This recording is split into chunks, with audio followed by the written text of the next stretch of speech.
الفضل خير شره رواه البخاري ومسلم الحمد لله সমস্ত প্রশংসা সমস্ত সিদ্ধতারা যাবতীয় সুখ্যাতি যাবতীয় গুণগান সে আল্লাহ সুবহানাহু ওয়া তাআলার জন্যই যিনি আমাদেরকে একটি সপ্তাহ অতিবাহিত হওয়ার পরে এই মসজিদে আসার তৌফিক দান করেছেন। এই জন্য আমরা শুকরিয়া আদায় করি আলহামদুলিল্লাহ। আমরা শুকরিয়া আদায় করছি যে আল্লাহ সুবহানাহু ওয়া তাআলা আমাদেরকে হাজার মানুষের মধ্য থেকে বাছাইকৃত করে মুসলিময় কয়েকজন মানুষকে দুনিয়াবি কোনো কাজে না নিয়ে যে অযথা অনর্থক কোনো গল্প গুজবে সময় না কাটিয়ে যে আল্লাহ সুবহানাহু ওয়া তাআলা আমাদেরকে গত সপ্তাহে নেই এই সপ্তাহ এই মসজিদে আসার তৌফিক দান করেছেন। আমরা সে আল্লাহ সুবহানাহু ওয়া তাআলার প্রতি সকলে অন্তরস্থল থেকে শুকরিয়া আদায় করি আলহামদুলিল্লাহ। দরুদ সালাম বর্ষিত হোক আমিনার নয়নমণি নবীর শিরোমণি রহমতের কান্ডারি সরদারে দু আলম রাহমাতাল লিল আলামিন নবীর কায়নাত যে নবী নিজে বলেছেন আনা খাতামান নবী লা নবিয়্যা বা'দা, আমি হচ্ছি শেষ নবী, আমার পরে আর অন্য কোন নবী আসবে না। আমি হচ্ছি শেষ রাসূল, আমার পরে কিয়ামত পর্যন্ত আর কোন নতুন কোন রাসূল আসবে না, আল্লাহ পাঠাবেন না। এবং যিনি আমাদের কিয়ামতের দিন সুপারিশ করে জান্নাতে নিয়ে যাওয়ার জন্য সাজদায় পড়ে আল্লাহ রাব্বুল আলামিনের নিকটে ফরিয়াদ প্রার্থনা করবেন, আমরা সেই নবী জনাবে মুহাম্মদুর রাসূলুল্লাহ সাল্লাল্লাহু আলাইহি ওয়াসাল্লামের প্রতি সকলের সংক্ষিপ্ত আকারে দরুদ বর্ষিত করি। আমরা সকলেই বলি আল্লাহুম্মা সাল্লি আলাইহি আল্লাহুম্মা বারিক আলাইহি। সেই সাথে রূহের মাগফিরাত কামনা করছি সেই সকল রূহগুলির প্রতি যে রূহগুলো আল্লাহ নবী সাল্লাল্লাহু আলাইহি ওয়াসাল্লামের সাথে থেকে যে মাহবুবগুলো যে মুসলিমগুলো যে ইমানদার পরহেজগার মুমিন ব্যক্তিগুলো আল্লাহর নবীর সাথে থেকে নিজের জীবনকে উৎসর্গ করে দিয়ে ইসলামের রাহে জীবনকে বিলিয়ে দিয়ে এই পৃথিবী থেকে চলে গিয়েছেন আল্লাহ সুবহানাহু ওয়া তাআলা তাদের সকল রূহগুলোকে জান্নাত ও ফিরদৌস করুন। আমরা সকলেই বলি আল্লাহুম্মা আমিন। সম্মানিত উপস্থিত দিন মুসলিম ভাই, আজ জুমা খুতবায় বক্তব্যের সংক্ষিপ্ত আলোচনার বিষয় সূরাতুশ শামস এর তাফসীর। সূরাতুশ শামস যে সূরাটি আল্লাহ সুবহানাহু ওয়া তাআলা মক্কায় অবতীর্ণ করেছিলেন আমাদের শেষ নবী জনাব মুহাম্মদ রাসূলুল্লাহ সাল্লাল্লাহু আলাইহি ওয়াসাল্লামের উপরে। যেই নবী মক্কাতে থাকাকালীন যে সূরাগুলোকে অবতীর্ণ করা হয় সেই সূরাগুলোকে বলা হয় মাক্কি। যে কথাটি সকলের জানা জরুরি যে আল্লাহ নবী হিজরতের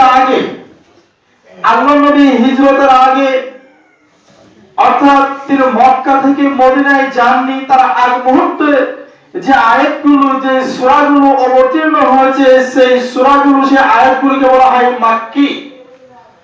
আর যে আয়াত যে সূরাগুলো আল্লাহ নবী হিজরতের পর অবতীর্ণ করেছেন আল্লাহ সুবহানাহু ওয়া তাআলা সেই সকল আয়াত সেই সকল সূরাগুলোকে বলা হয় অর্থাৎ মক্কায় অবতীর্ণ হলে যেগুলো অবতীর্ণ হয়েছে তাকে বলা হয় মাক্কি, আর মদিনাতে আল্লাহ নবী হিজরত করার পরে যে আয়াতগুলো অবতীর্ণ হয়েছে সেই আয়াতগুলোকে বলা হয় মাদানী।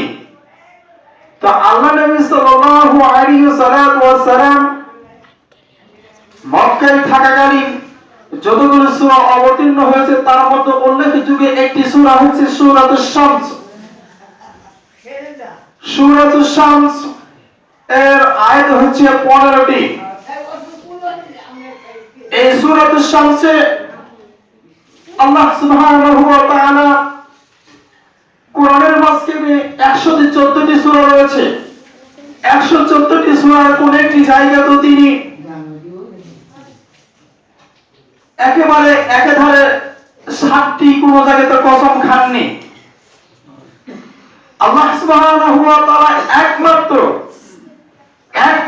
পবিত্র কোরআনের একটি মাত্র সূরাতেই একই সাথে একাধারে 7টি কসম খেয়ে আমাদের আমজনতা আমাদের ভুলটিকে ভাঙিয়ে দিয়েছেন আল্লাহ সুবহানাহু ওয়া তাআলা।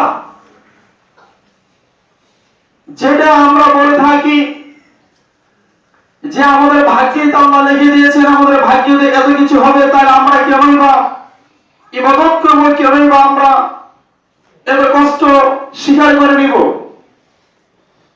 আল্লাহ সুবহানাহু ওয়া তাআলা এই সূরাতে আমরা অনেক কথা বলেছেন, যেখানে বলেছেন যে আল্লাহ সুবহানাহু ওয়া তাআলা আমরা ইচ্ছাকৃতভাবে দুনিয়াতে চলাফেরা করি, দুনিয়াতে যা কিছু করি না কেন প্রত্যেকটি আমাদের ইচ্ছার স্বাধীন ছেড়ে দিয়েছেন আল্লাহ সুবহানাহু ওয়া তাআলা। তো এই ব্যাপারে সংক্ষিপ্ত আলোচনা করে আমার বক্তব্য শেষ করে আলাইহি তাওয়াক্কালতু ওয়া আলাইহি উনীব। সম্মানিত উপস্থিতি, আল্লাহ সুবহানাহু ওয়া তাআলা পবিত্র কোরআনে বলেছেন ওয়াশ-শামসি ওয়া-দুহাহা, শপথ সূর্যের এবং তার আলোর। যখন সূর্য ওঠে আমরা সকলেই জানি, তখন সকালবেলা সূর্য ওঠে, সূর্য উঠে ঠিক সেই মুহূর্তে কিন্তু আলোটাই চতুর্দিকে ছড়ায় না, শুধু লাল রঙের হয়, কিন্তু তারপরে যে আলোটা ছড়িয়ে পড়ে আল্লাহ সুবহানাহু ওয়া তাআলা এখানে একই সাথে আপনার নাউন আর অ্যাডজেক্টিভের মানে তার বিশেষণের তার গুণের আলোচনা করলেন। যে শপথ হচ্ছে সূর্য এবং তার আলো। দিনের বেলা আমরা যে আলোগুলো দেখতে পাই, কেন যখন রাতের বেলা অন্ধকার হয়ে যায় আমরা সেই আলোগুলো পাই না। এই আলোগুলো কোথায় চলে যায়? আলোগুলি কে দান করে আমাদের প্রতি? যিনি আমাদের প্রতি দান করেন তিনি হচ্ছেন এই পৃথিবীর সমস্ত কিছুর সৃষ্টিকর্তা মহান আল্লাহ। তিনি তারপরে আয়াতে বলছেন ওয়াশ-শামসি ওয়া-দুহাহা ওয়াল-কামারি ইযা তালাহা। দ্বিতীয় যে কসমটি কি আল্লাহ বলছেন ওয়াল-কামার, শপথ হচ্ছে চন্দ্রের। চন্দ্র মানে রাতের বেলায় যেটা আমরা পূর্ণিমার চাঁদের নিয়ে যেটা আমরা ক্লিয়ার ভাবে দেখতে পাই সেটা হচ্ছে চন্দ্র। ওয়াল-কামারি ইযা তালাহা, শপথ হচ্ছে চন্দ্রের এবং তারপরে যে আলোগুলো উদ্ভাসিত হয়। অনেক সময় দেখা যাচ্ছে আমরা দিনের বেলায় অনেক সময় সূর্যকে দেখি, সূর্যগুলো যখন আমরা দেখি তখন কিন্তু মাঝে মাঝে আমরা যেটা সাধারণত জেনে থাকি যে গণনা যাকে বলে, সূর্য থাকার পরেও কিন্তু অনেক সময় পৃথিবী থেকে এক সময় পৃথিবী থেকে আলো একেবারে মানে আল্লাহ কমিয়ে দেন।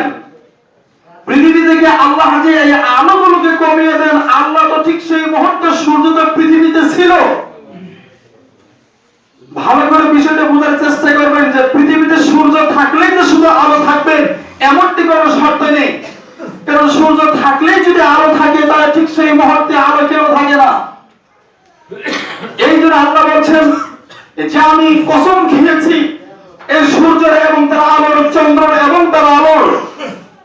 রাতের বেলা যখন চন্দ্র উঠে যায়, তৃতীয় নম্বরে আল্লাহ সুবহানাহু ওয়া তাআলা কসম খেয়েছেন ওয়াল-কামারি ইযা তালাহা ওয়ান-নাহারি ইযা জাল্লাহা, শপথ খেয়েছেন নাহার, দিনের।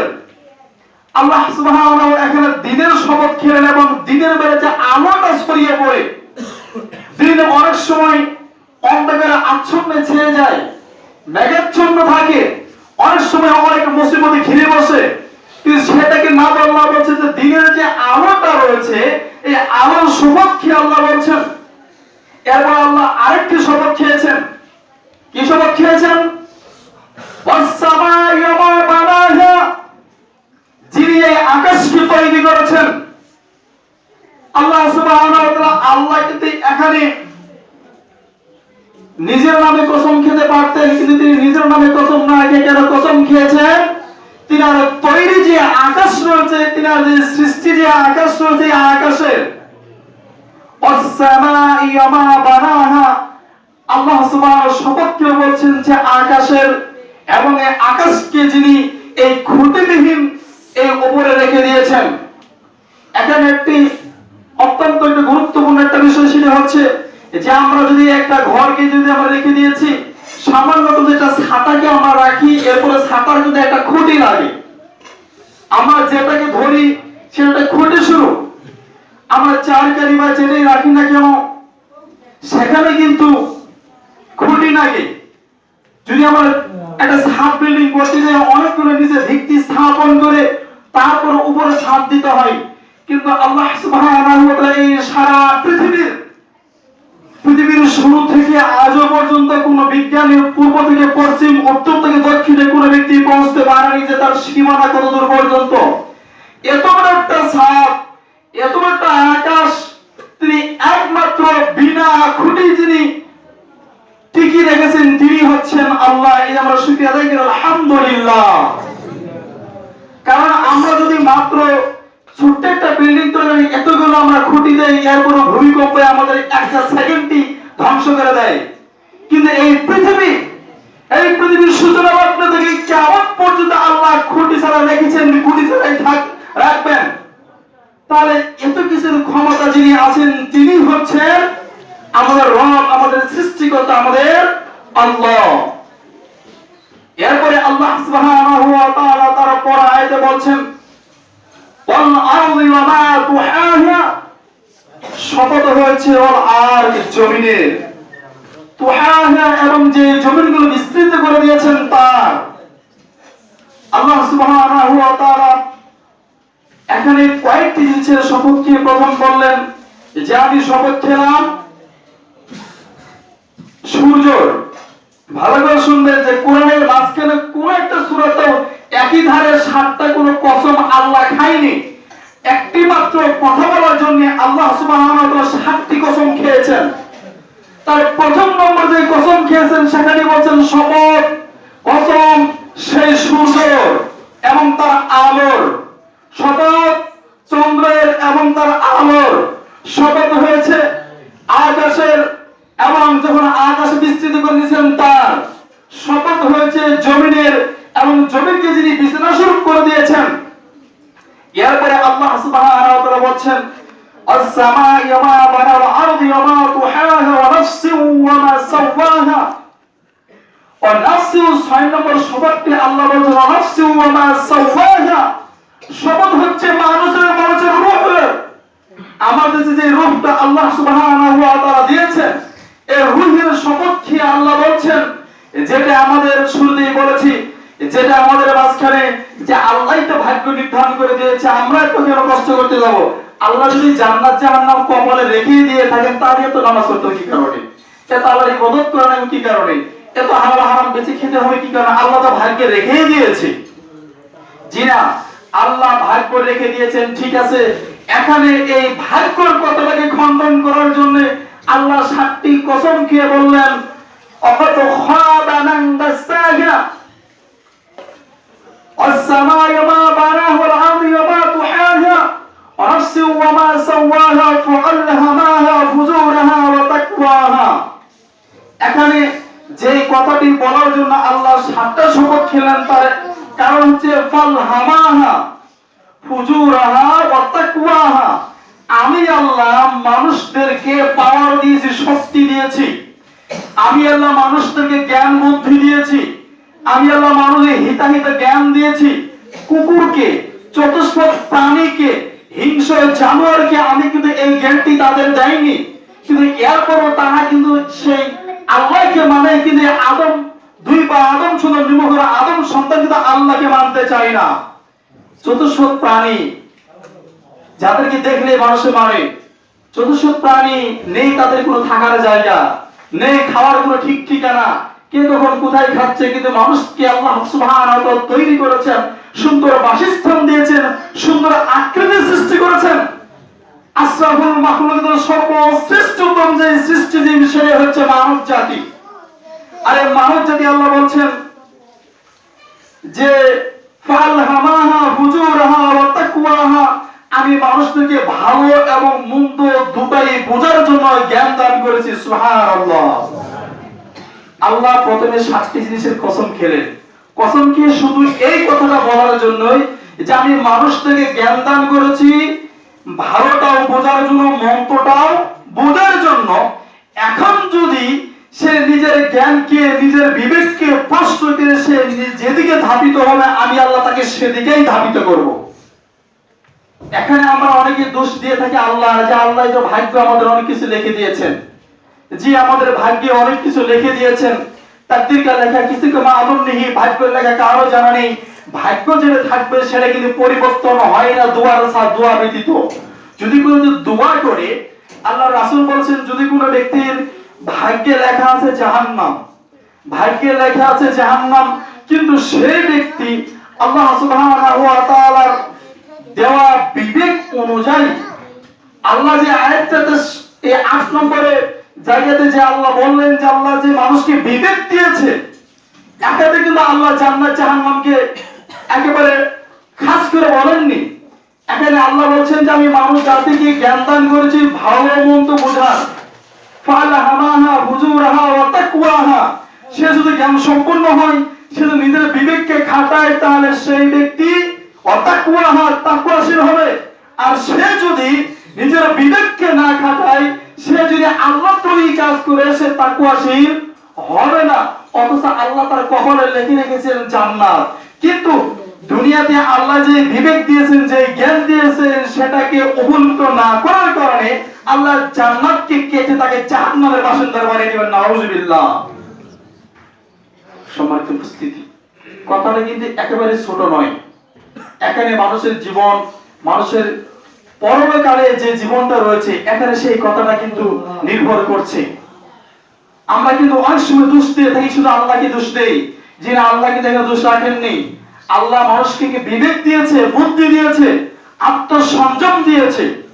তবে আমরা বিবেক থাকলেও, যেখানে আপনার এই বাংলাদেশের সুনাগরিকের বক্তব্য দিতে গিয়ে অনেক লেখক বলেছেন যে ধরুন আমরা মনে করি আমরা হচ্ছে বাংলাদেশের নাগরিক, আমরা বাংলাদেশের নাগরিক ঠিক, আমরা বাংলাদেশ সকলের সুনাগরিক না। আমরা বাংলাদেশের নাগরিক বটে, বাট আমরা কিন্তু বাংলাদেশের সুনাগরিক না। বাংলাদেশে অনেকে কুনাগরিক কুলাঙ্গারা কিন্তু আছে। বাংলাদেশে হতে পারে মন্ত্রী ব্যারিস্টার, তারা কিন্তু সুনাগরিক হবে বলে মনে হয় না। লেখকদের ভাষায় আমরা যে বাস করি, আমরা কোন সারা পৃথিবীতে তারা যে যে দেশে বাস করে, সে দেশে সুনাগরিক হতে হলে 3টি গুণ লাগবে। শিক্ষিত ভাইরা হয়তো যারা যদি মনে থাকে জেনে রাখবেন যে একজন মানুষকে দেশের নাগরিক হতে হলে 3টি গুণ লাগে। একটি হচ্ছে বিবেক, আরেকটি বুদ্ধি, আরেকটি হচ্ছে আত্মসংযম। বিবেক, বুদ্ধি, আত্মসংযম, এই 3টের যদি একটা ঘাটতি থাকে, সে দেশের নাগরিক হতে পারবে, কিন্তু সে দেশের সুনাগরিক হতে পারবে না। একজন মানুষের 5টা ছেলে থাকতে পারে, 5টা ছেলে থাকলে যে 5টাই যে ভালো হবে এমনটি নয়। 5টা যদি পরিচয় দেয়, সে শুধু বাপের ছেলে বলবে, কিন্তু যদি তাকে বলা হয় এর মাঝখানে ভালো কোনটা, যে ভালো তার নাম বলবে, সেখানে কিন্তু তার বাপ কিন্তু 5টার নাম বলবে না। আমরা যখন বলি যে বাংলাদেশের জনসংখ্যা কতজন, মোট যা হিসাব করে হবে তাই বলে, কিন্তু সুনাগরিক গণনা করলে এখন এই গণনা সরকার করতে পারবে না। আমার মনে হচ্ছে এই কুনাগরিকের মাঝখানে দেশের সরকারও করবে। সুনাগরিক হতে হলে বিবেক থাকতে হবে।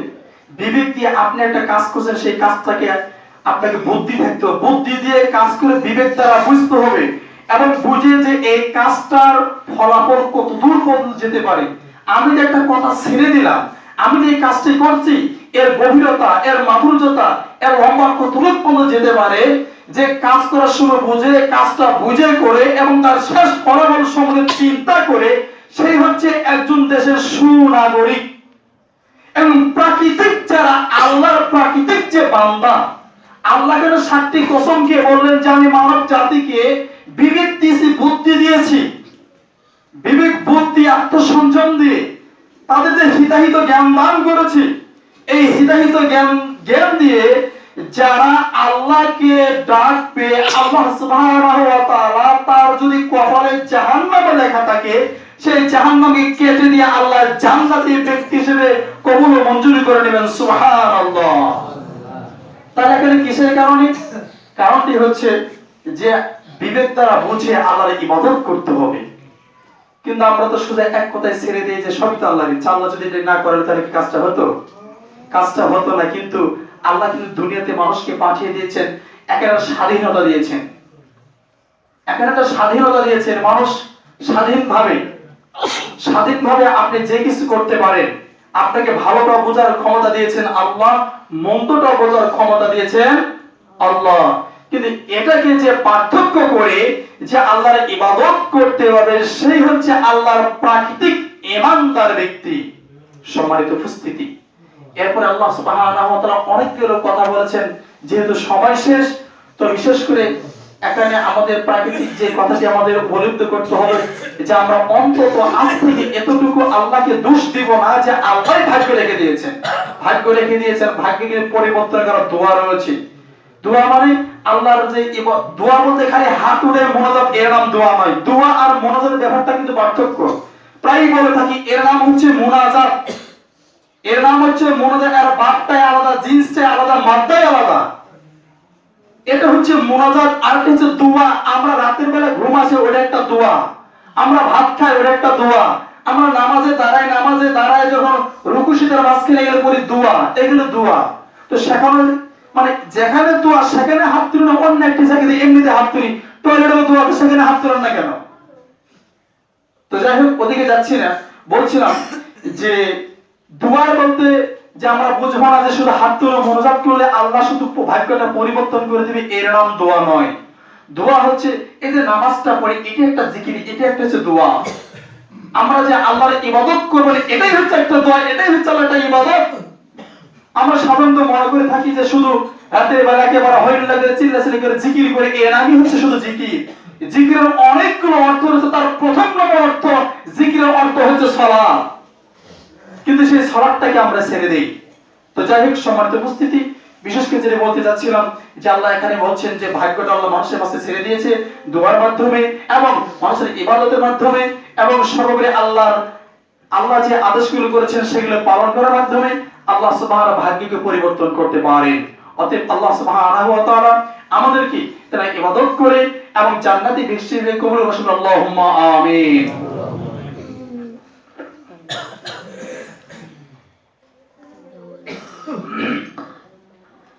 إن الحمد لله وحده والصلاة والسلام على من لا نبي بعد أما بعد।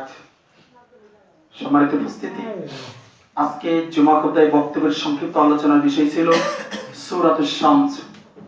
আর সামনে অনেকগুলো আয়াত থেকে গেল, সময় অনেকটা পার হয়ে গিয়েছে। যদি আপনারা অনেকেই মনে করছেন এই মাত্র তো আসলাম, আপনারা এই মাত্র আসতে পারেন, সময় কিন্তু এই মাত্র আসে নাই, সময় আগেই চলে গিয়েছে। তো সম্মানিত উপস্থিতি, চেষ্টা করে বাকিটা আলোচনা পরে সমাধান করার চেষ্টা করব। তো এখানে আল্লাহ সুবহানাহু ওয়া তাআলা একটা কোরআনের 114টি সূরা রয়েছে। 114টি সূরার কোন একটি জায়গাতেও আল্লাহ কিন্তু একাধারে 7টা কসম খাননি। শুধুমাত্র সূরাতুশ শামসে যেটা 30 পারাতে রয়েছে, যার আয়াত হচ্ছে 15টি মাক্কি সূরা। শুধুমাত্র এই সূরাতে আল্লাহ একাধারে 7টি কসমকে একটা মাত্র কথা বললেন, যে কথাটি হচ্ছে যে আমি মানুষদেরকে বিবেক বুদ্ধি দিয়েছি, তার দ্বারা তারা ভালো মন্দ জ্ঞান বুদ্ধি দান করেছে। এটা তারা নির্ণয় করে তারা যদি বোঝে এটা ভালো দিক, তাহলে সেদিকে চলবে। যদি মনে করে এটা হচ্ছে খারাপ দিক, তাহলে খারাপ দিক থেকে বিরত থাকবে। সম্মানিত উপস্থিতি, আল্লাহ 7টি কসম খেলেন, তার একটি হচ্ছে, এটা মনে রাখার চেষ্টা করে, শুধু বলেই যাবো আর শুনেই যাবেন যে আমরা শুধু আমাদের ডিউটি পালন করি, যে শুক্রবারে যাওয়া নাকি না গেলে গিয়ে মানে গ্রামের মানুষের খারাপ বলে, সবাই খারাপ বলে, যাই একটু ঘুরে ঘুরে আসি, যে এরকম মনোভাব যদি থাকে তাহলে মসজিদে কেউ আসবেন না। মসজিদে শুধু মনে করিয়েন না যে একটা শুধু খুতবা শোনা, এটা একটা আপনার ক্লাস, একটা শিক্ষার জায়গা। এখন আসবেন আর শুনে যাবেন, এখানে কিছু মনে রাখার চেষ্টা করবেন।